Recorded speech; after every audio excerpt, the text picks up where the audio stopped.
discussions that will actually move them and let them know. And again, we are actually experiencing the wave of nationalism across Europe. Tiny countries are breaking away, that yes, they want to establish their own nationalism. And so this is the most poignant time to negotiate, that we have to have an audience, that yes, all these countries that where the cultural property, cultural objects were taken away from, they constitute elements in their nationalism. Yeah, of course, the figurines, of course, I don't know, many of us, when we see the symbol of Awolowo anywhere, we will move.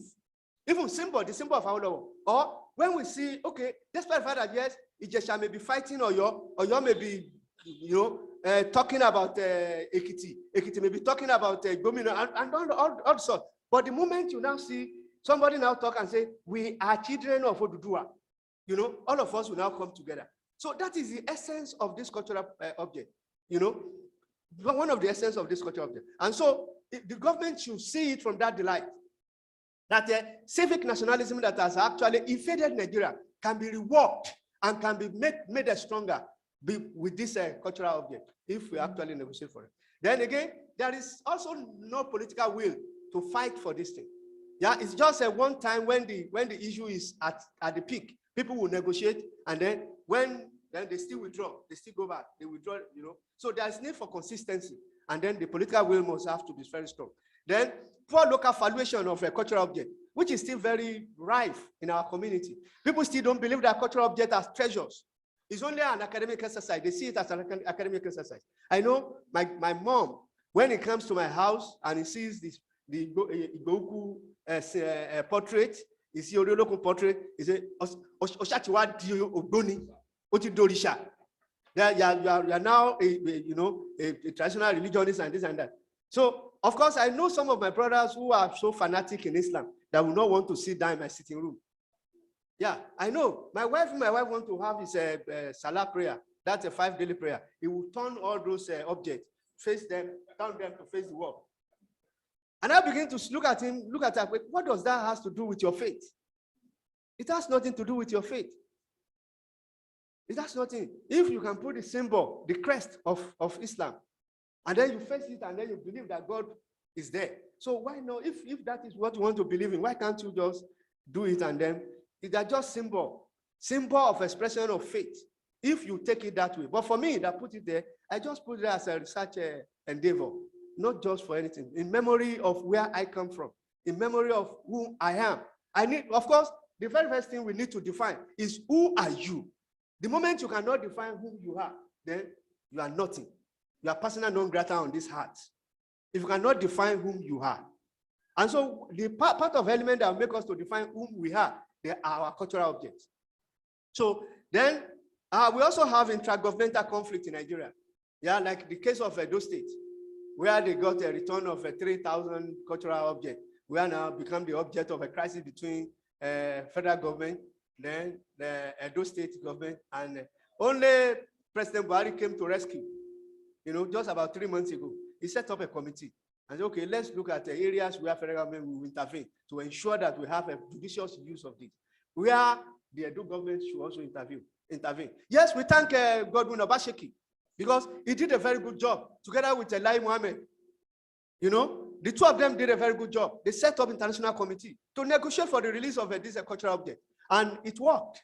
So that should be a template that we have to follow.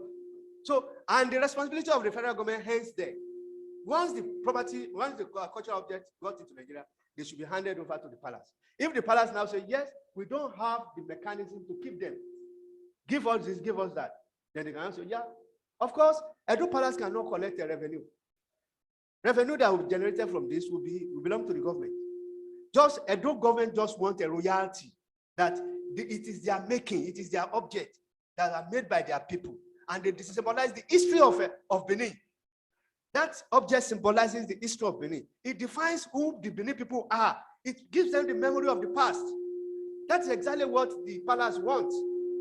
So why can't you just, probably you have to build a museum and name it Benin Museums.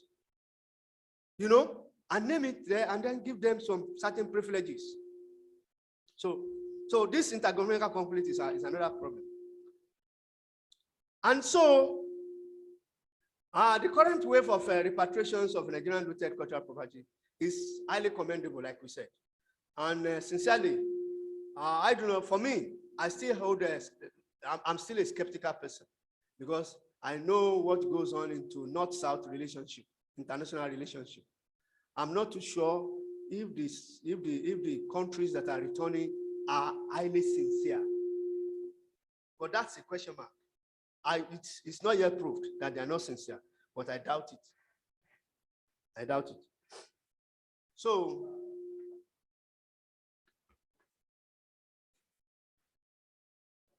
yeah, we also have poverty as another problem. Poverty, which led people to go and destroy the cultural objects in museums. Then non-effectivity of international norms and convention related to repatriation of cultural property, another problem. Then one most problem is a museum's insecurity in Nigeria. You know, it encourages people to go and steal. Okay, sorry. Yeah, sorry. Yeah, we have to talk on the matters arising. Matters arising. Yeah, we have been able to listen to our definitions of restitutions and return. We've also been able to look at the magnitude of cultural property that have been taken away. Then we've also examined the mechanisms for them, and then the recent effort. Yeah, with this recent effort is a success story. Yeah, because we're able to get back. Let's say we have a 20,000 cultural object outside, but we have been able to retrieve 3,000. So we are moving. A journey of 1,000 kilometers will start just in a day. So we are moving. But despite that, this success, there are a lot of problems that really encumbered, the sustainability. Of course, we are talking about sustainable development nowadays. And what we mean by sustainable development is just that, the development you can buy that you can leave legacies for your next generations to come to be. Now, and then the development that is rational, that is scientific, that is replica, development you can actually reproduce. Development that becomes very useful and impactful on people. Now, if we now bring in this sustainable concept into management of cultural objects, to what extent you and I could think that presently now, Nigeria has that potential to sustain this cultural property in Nigeria? To what extent? My thinking will definitely be the same with your thinking. That yes, for instance, we have museums in Nigeria, and largely about 75% of Nigerians, except those areas where museums are located, don't even know what is museum. How do you then account for, say, okay, about 80% of Nigeria will be on holiday? Of course, Nigerians don't have holiday, except public few days. Nigerians don't have holidays, except maybe 1 or 2 days they give you during the Ileya or during the Christmas. But say I'm on job, I'm working, and then I want to take 2 weeks off to go to one mountain and enjoy myself, or to go to one museum to have, it's not. So to what extent do you think that Nigerians will have opportunity of going to visit museum if 75% of Nigerians don't even know what museum is, where museums are located? So how then can Nigeria maximize the profit? Let's say we want to use generate revenue. Is it not those who have money in their pocket that will go there? Is it not those people who know where they are? Is it not those people who value them that will go there? So that's one problem. So, yeah. Again, there is also a problem. One of the matters that arose on this is the issue of controversy on locations of these cultural objects. What happened in Edo State is just a beginning. Let's say another country like Netherlands, say, okay, cultural property that belongs to Nepalese are going to be brought back to Nigeria. Then again, you have a problem between the governor and the federal government. Or let's say in Oron, they say they want to release their cultural property. The same community crisis will still occur. So this controversy is a big issue. Then Nigeria also does not have effective capacity to establish a well-equipped museum. When we talk about museum, we talk about a museum that runs on electricity for 24 hours. Your private home don't run on electricity for 24 hours. How much more of a museum? We run, because of course, where the platform where you put all these objects must be well lit. It has to be on electricity running. And then you need, expert to manage them. So you need facilities to keep them on. Big museums that will keep them on. Then we also have a socioeconomic condition, such as a widespread poverty and the insecurity. Insecurity is another problem. You ask people to come and visit your museum here in Nigeria, and then they are coming from Lagos, they are kidnapped on the road. Or they have a bad road that connects where museum is to, or they don't have a free ride, easy ride, like, network of a transportation that would link them from the airport down to where they are going to. If you go to Germany today, you just get down from the airport, you join the train. If you don't want to don't want to come down in any city before you get to your city of destination from Nigeria, it is possible for you. Germany will route you from Nigeria, route you together with the train you are going to take to even the last taxi that will take you to your destination. So do we enjoy that comfort here? If you don't enjoy that comfort, what will make individual from China, from US to say, okay, yes, I'm coming to visit a museum in Nigeria. So these are part of the problem. Then museum insecurity is a big problem. And so that leads us to the conclusion of my talk. Yes, I'm already sweating. I said earlier on that this place is hot and it's getting hotter as I'm going. And I thought it would be cooler. So I want to ease myself out as soon as possible. And so, so far, we've been able to listen to contextualization and conceptualization of a return and restitution of a looted Nigerian cultural objects, as well as the identification of the factors that promoted looting of a cultural object. We have also examined the matters arising, on so far returned or restituted cultural objects that are back in Nigeria. So at that level, we need to actually appreciate the recent effort of repatriations of Nigerian looted cultural objects, both at the level of Nigeria and the countries that willingly release them. At this point, we need to appreciate the effort of Germany and then France for leading, the effort on return. And so, yet, these objects are being returned, but they do not really end up like that. The approaches requires a lot of things. We need to actually put a lot of things in place to be able to secure, the sustainable cultural objects to Nigeria. When we talk about sustainable cultural objects, we talk about objects that will not only produce revenue, will not only generate revenue for Nigeria, but an object that will awaken the historical consciousness, that link all the ethnic groups in Nigeria together, like I said. We need to also ensure that our cultural objects are able to wake up our spirit of oneness as a nation and further develop interest in civic nationalism that will build us together. Because when we begin to look at this object and we look at their similarity, their commonalities and differences, we begin to actually see ourselves as one. Like, yes, Bene Bronze, Oriolokun, Nok Terracotta, then Bouku, and several others. They are related in motifs. They look alike in motif. Yeah, these people, we are made to believe that these people did not have a contact before the European came. How well do you now want me to believe in that? If the knowledge spread from one angle to another, does that not say that we are together? It is just colonialism that actually put us apart. And so to ensure this, the present approach is not enough. The present approach is not enough.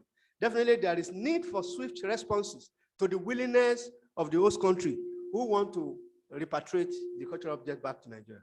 Then we also need to entrench the teaching of the knowledge of history, archaeology, and anthropology in both elementary and the secondary level of our education.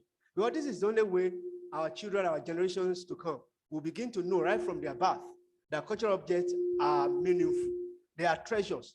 They are not just objects of aesthetics, but they are objects that actually awaken your historical consciousness of whom you are, what you are, and where you are. And so that is why we have a clamor. We are clamoring that all the cultural objects that have been taken away from Nigeria should be brought back to Nigeria, where they will have a relevance with the people who make them and speak to their historical consciousness. And so, apart from that, We also need to have to build, very strong institutions of museums that can house all these cultural objects. It is only upon this that we can make a benefit of the looted cultural objects that have been taken away from Nigeria. And so, again, the laws that actually guide the trafficking of a cultural object should have to be amended. Of course, this is very, very important. It's very crucial at this point in time that efforts should be made by the stakeholders of cultural resource management in Nigeria to write to the National Assembly for the amendment of a National Commission for Museums and Monument Art. Majority of the provisions there are obsolete, and they cannot actually keep our cultural objects safe. I cited example of provisions for punishment, which is very minimal. So for somebody who might have stolen such, then there is also a need for federal government. This is very important and very urgent. There is a need for the federal government to set up a task force that will locate where Nigerian cultural objects are still located worldwide, not only limiting your focus to Europe alone. Throughout the world, this can be done. We have a network of museums which can actually, be responsible for this. What federal government needs to do is just to set up a task force, on this. Task force of people that are very knowledgeable, experts in it. Professor Shiloh can vouch for this before he died, but it was not met up. So what the task force needs to do is that to locate wherever the cultural objects belonging to Nigeria are located now, and then suggest to the government on how to repatriate them. They may even be part of the negotiation team that will go and negotiate for the release of all this. Majority of those countries where they are warehousing most of these cultural objects today, they have willingness to return them. They are willing to return them. It's just that you have to follow the law. So at this note, I want to finally thank CBCIU, I think I'm correct, Center for Black Culture and International Understanding, for inviting me to present this lecture. I'm mostly grateful for honor done me. At the start, when we were to start, I was thinking that maybe I was going to speak to vacant house. But today, by now, having spoken for almost about 45 minutes or 1 hour, I feel very glad to see that I have a very great audience that have come to listen to me. It is very important when you speak, you have people to listen. So when you speak and you don't have people to listen, then it's of less value. And again, one person becomes very important to me, and that's Professor Shiyan Abdugafar Ueso, who recognizes my scholarship, and all along, he has actually developed very deep interest in my scholarship. We have co-published together. He has been instrumental to my success in academics, and I thank him very much. Not only limiting that to my scholarship, but even to my person. Yeah, he look after me. He always want to know where I am and what I'm doing at every moment. So thank you very much, sir. And for the big audience,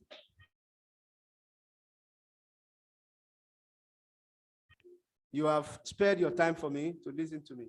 So thank you very much. Put our hands together for Prof. Thank you very much, Prof, for honoring our invitation. Quickly, while Prof was speaking, we had in our midst some distinguished guests. Some are also online. Let me quickly recognize those that are online. We have the pleasure of having with us Professor Duro Oni of the Department of Creative Arts, University of Lagos, and President, Nigerian Academy of Letters. Can we Amsterdam, like Brussels, like Berlin, like Leipzig, Cologne, that is where you find them now. Of course, America is also involved. There are a large number of, Benin artwork that are even domiciled in America. We also need to ask ourselves, how did they get there? And that's why I'm also saying that we should not actually foreclose, the number of countries that have been involved. That we should not actually limit ourselves to Europe and America. Yeah, we have cases of, Benin hat that's found in Vienna. And Vienna, Austria was not part of the deals initially. It's found there. So who could say maybe some of them are also in Australia, in Sydney. They can be in Beijing, they can be in Kunming, in China, they can be in Tokyo, they can be in Singapore and anywhere, because most of these objects are very precious, and then they attract interest from diverse people. And in as much as we are talking about the age of tourism, of course, what sparked people to go and to go to the museum is like you have objects that are esoteric. I use esoteric in quote, objects that are not common in your own land. So if you want to go to a museum, you have to look at things that are not common, things that are not everyday sight in your home country. And so most of these African hats, they are of that value. They are not common. And so they still express, to them, they still express certain culture that are not known to them because they are in the cosmopolitan culture. And so we are still within the level of, non-cosmopolitan culture here. And so people want to know. So we should not actually foreclose our thinking about limiting ourselves to Europe alone and America. So they find themselves in those philosophies. Then, what's the position of international legal instrument? Yeah, like I said, I think I discussed this vividly. That yes, most of these legal instruments, when they were covenanted, like 1954 Hague Convention, Nigeria was not Nigeria then. It was not an independent country. And once you are not an independent country, it is those colonial masters that are acting for you at international meeting. So because you don't have that sovereignty. So the aspect of a nation that make a nation to participate in international system is sovereignty. And so once that political sovereignty is not granted to you, you are still an appendage to your colonial master. So it is a Britain who was acting for Nigeria then, who was answering for Nigeria. So the specific interest which Nigeria is creating now, they are not taken care of at that point in time. And so most of these legal instruments, they are ineffective in Nigeria. In fact, the language that they use to even communicate them, not even English we are talking now, but application of those terms become very difficult. For instance, we cited example of restitution. It was on the basis of the fact that the Nigerian believed that knockout was to be put under restitution. But when they got to the French court defined restitution as objects that were pillaged during the war. And Nigeria only had cases of looting at Benin Palace and that looting of Oron. But the knockout, which Nigeria wanted to get from France, is neither from these two places. We had 3 cases of warfare where cultural property have been looted in Nigeria. The first one was 2 cases. The first one was a Benin Palace expedition, and the second one was Oron Museum, where almost about 800 cultural objects were taken away from. So any other object that were taken away from Nigeria that are not related to this expedition and the warfare, they are not going to be restituted. It's going to be returned. And that could be voluntarily, or when you negotiate for their return. Again, I also cited example of the fact that you have to establish the originality. That is to say that the cultural art originates from your own location. And it is easier to establish that, the origin, the state of origin. It is easier to establish that when you are talking about restitution. When you are talking about return might have taken secondary forms. The primary person has already taken it away. He sold it to another person, or he sold it to another, third or fourth hand. So it becomes very difficult to implement. So even our own, even the international norms and conventions that were made after Nigeria became independent, Nigeria was still not an active player, in that. That's why I mentioned the fact that, we can use the power of the weak in Nigeria. So that's why the fact that we have the norm. we have the norm, we have the convention that has stipulated the repatriation. But then it has become very difficult to work on that leg. And so that is why, Professor Digi, is it Digi, that president of Professor Drone, that's why he mentioned the fact that we have to actually evolve very strong diplomacy to get this thing. It is more of diplomacy and not international legal instrument. Of course, the international legal instrument has already stipulated procedure, but that procedure will not work on its own without lobbying, without persuasion, without diplomatic relation. Then, who is to keep custody of a cultural object that are returned? Yes, yes, this has become very controversial. In the case of Edo State Governor, then federal government of Nigeria, and above Benin Palace. The 3 of them had to lock on until when the president now come around and say, yes, the president now set up a committee, and I think that, okay, yes, we have to look into this. Areas where each of them have to be involved, it has to really be specified. But for me, as a cultural expert, I believe the Benin owns their hearts. Yeah, it is the Benin Palace where these things were rooted. And we got to know from the history, from the art history, that these are technology from Benin people.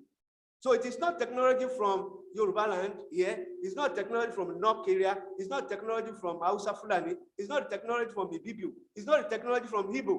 Why can't you just leave it, let them have the right, the right to claim the ownership of their property. It's the cultural property that emanated from Benin, So they carve all these things, they cast them, Archaeology has established that we have a large number of industries, early industry, that actually did these things within that region of the Edo people, the Benin people. So, and that's why I believe that a very good synergy should be evolved in areas of recognizing, of course, the Oba of Benin, the Benin Palace does not say they want to take, of course, they know that they have limited capacity to maintain it, because the Benin Palace alone cannot build museums to house these objects.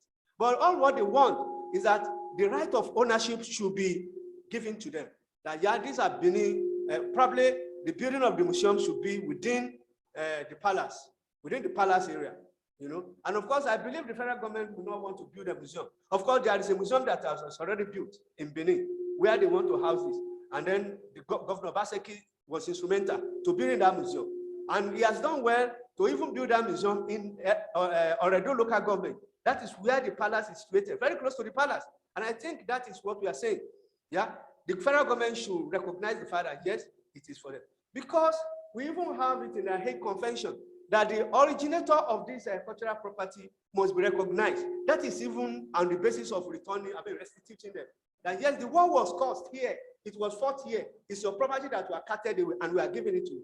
I want to believe that Germany would not have handed those cultural objects over to Nigeria if Benin was excluded from the negotiation from the beginning. And that is the wisdom which Obaseki used. By carrying the palace along, he set up a committee, Benin Dialogue. In Benin Dialogue group today, you have the representative from the Oba Palace who are actually advocating for this. And so once that has been done, right from the beginning, then that respect, that honor must be given to Benin Palace. So that is my own personal position anyway, which is based on critical analysis. Of how we can actually effectively sustain and maintain this material when they are returned to us. Because when they are returned to us, what we need is just to ensure that they are judiciously put into use. Judiciously put into use in the sense that they keep on reminding us of our collective past. So, and it is only when it is copyrighted to Benin that we can begin to talk about, yes, they have a reflection, they remind us about our historical past. Then we want to use them as a springboard to reconstruct our identity and build civic nationalism, and the contribution from each part of the country must be recognized in that daylight. And again, it has to be used for revenue generation. Of course, Nigerian law does not allow the palace to collect revenue. So if we are going to use it for revenue generation, then which means the federal government will have to come in. And the role which a national museum has to play should not be downplayed. Yeah, National Museum has to come, very strongly on this. Then I think, yes, I'm done. I have only 4 questions. So which are, thank you very much.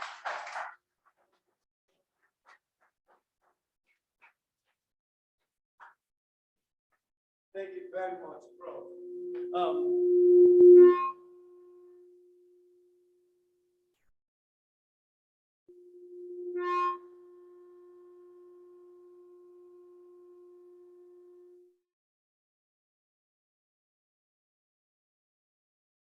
Our time has been